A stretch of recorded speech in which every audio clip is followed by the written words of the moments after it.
Back when I was in grade school, egg salad was a staple the lunch ladies made all the time. And potato salad is something we like to enjoy every year at Thanksgiving. Egg salad and potato salad are two super easy and really yummy recipes that you can make. It's just a handful of potatoes and some boiled eggs. First, boil some eggs. My trick is to put the eggs into the water and then boil it.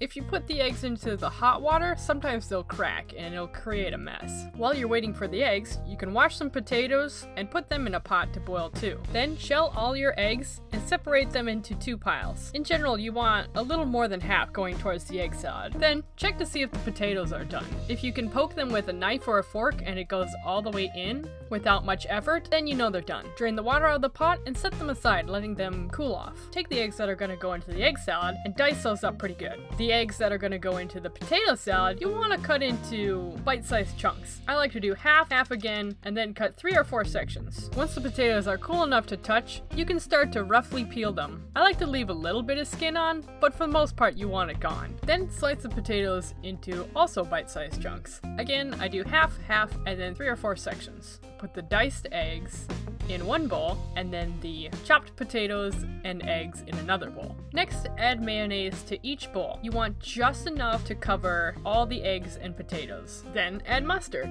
You're looking for the overall color to turn to a fairly bright yellow. For the egg salad, you can stir it pretty vigorously and don't have to worry about the yolks being damaged or the eggs getting more diced up. For the potato salad, however, you'll want to stir from the bottom, turning the ingredients and carefully folding the mixture together. You don't want to smash up the potatoes and the eggs.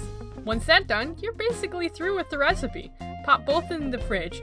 Egg salad and potato salad always taste best after they've had time to let the ingredients all soak in together for a couple hours in the fridge. These are 2 great and easy recipes that make for awesome summer snacks. If you enjoyed this recipe, remember to like and subscribe and hit the bell. And if you have any recipes you'd like us to try, go ahead and leave it in the comments below. Thanks for watching!